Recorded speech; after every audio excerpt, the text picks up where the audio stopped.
There's a big spike of Earth's Schumann resonance detected and nobody knows why. The ancient Indians, rishis, called 7.83 Hz the frequency of Om. It also happens to be Mother Earth's natural heartbeat rhythm known as the Schumann resonance. For many years, this resonant frequency has hovered at a steady 7.83 Hz, with only slight variations. But in June 2014, that changed. Monitors at the Russian Space Observing System showed a sudden spike in activity to around 8.5 Hz and sometimes even reaching 16.5 Hz, and nobody understands why that happened. According to Wikipedia, Schumann resonances are global electromagnetic resonances excited by lightning discharges in the cavity formed by the Earth's surface and the ionosphere. But the actual sound is inaudible to our ears.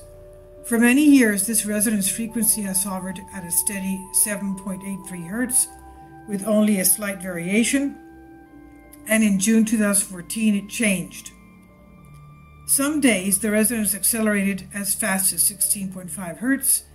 At first they thought their equipment was malfunctioning, but later learned the data was accurate in the way it was measuring. It was higher. But what caused the intermittent spiking activity? Is the Earth's frequency speeding up? Is the Schumann resonance frequency said to be in tune with the human brain's alpha and theta states? This acceleration may be why it often feels like time has sped up and events and changes in our lives are happening more rapidly. These emerging resonances are naturally correlated to human brainwave activity, so this means that we're changing.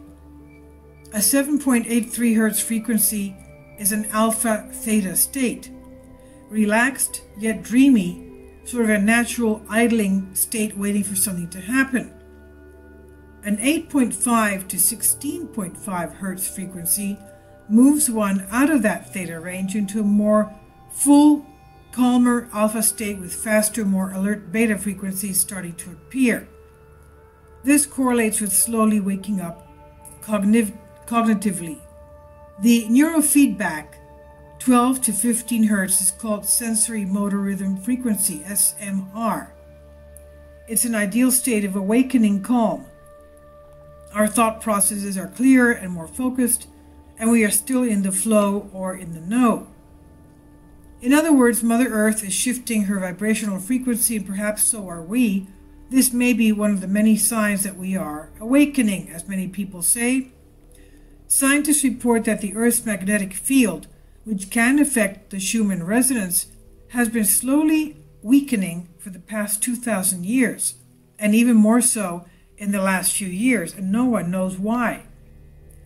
Scientists in India say that the magnetic field of the Earth was put in place by the ancient ones to block our primordial memories of our true heritage.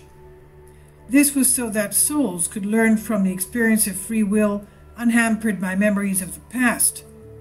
A wizard even claimed that the magnetic field changes are now loosening those memory blocks, and we're now raising our consciousness to higher truths.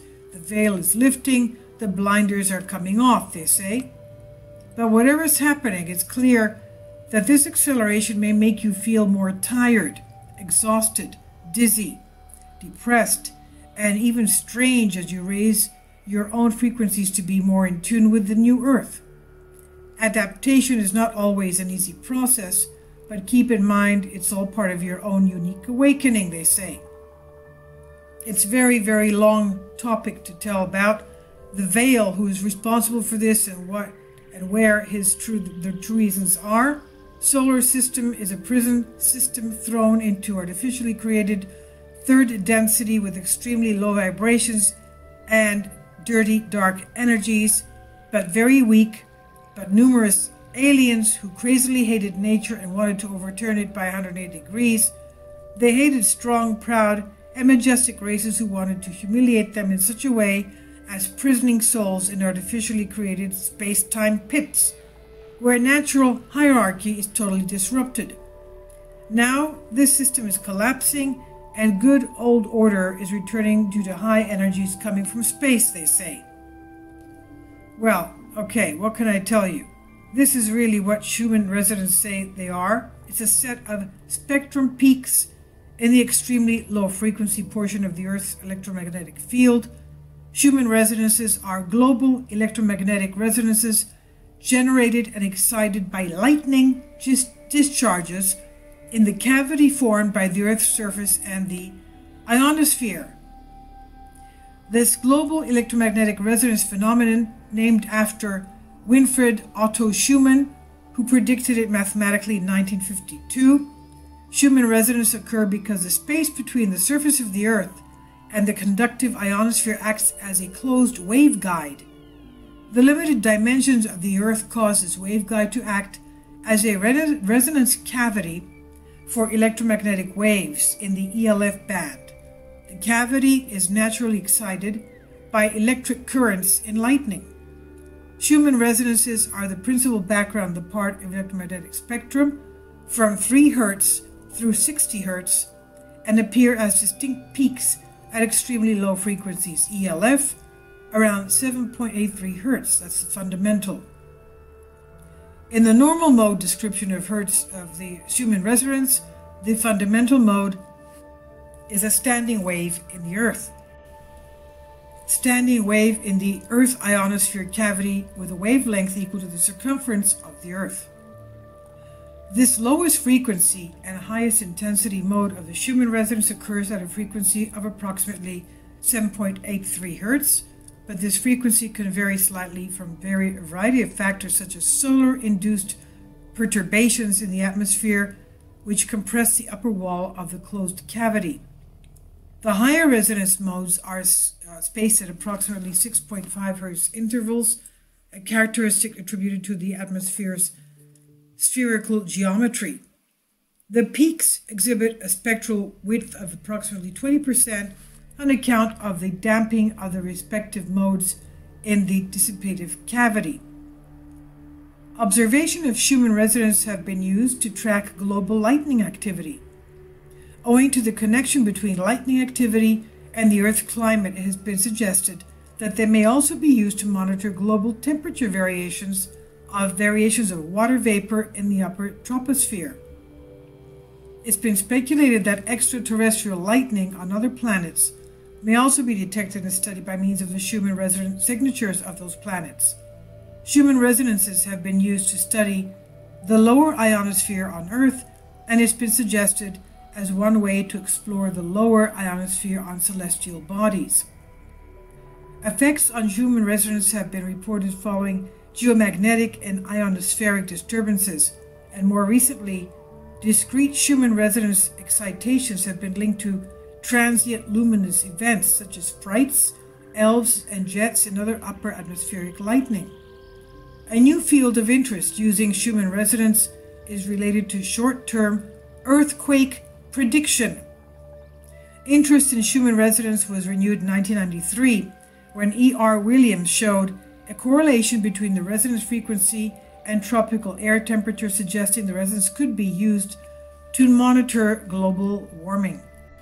Now, reading concerning the global temperature, Williams in 1992 suggested that global temperature may be monitored with the Schumann resonance.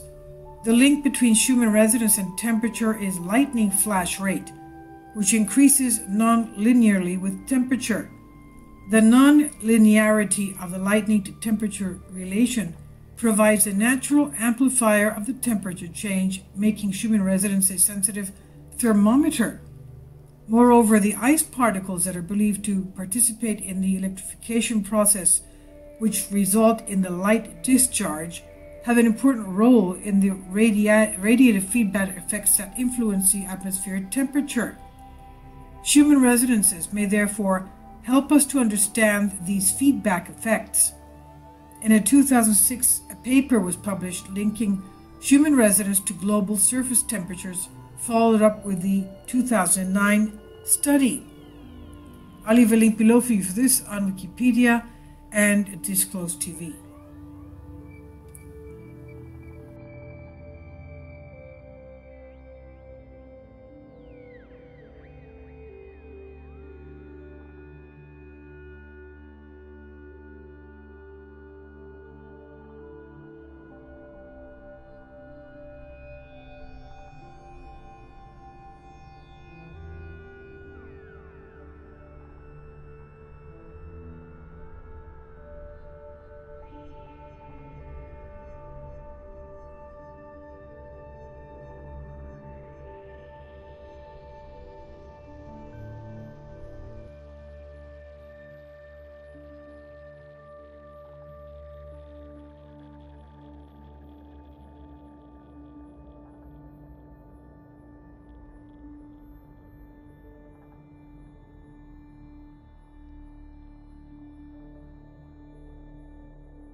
If you'd like to join me on my Patreon account, you will hear content not covered by mainstream media. These riveting stories will be based on my research, and I will state my opinions and give my personal insight on diverse and controversial subjects and world events not covered by mainstream media, and not supported by YouTube guidelines. So whatever I have on my Patreon, most of those will not be on my YouTube channel. Please consider becoming a member today. More of the most significant and important videos will be on my Patreon channel. Your support helps me to continue my research and keeps this YouTube channel alive. And we depend on your support, your generous charity, because we help economically challenged families here in Athens, Greece, in Kapota, and we also help the young generation with university tuition and the community around our church. Thank you.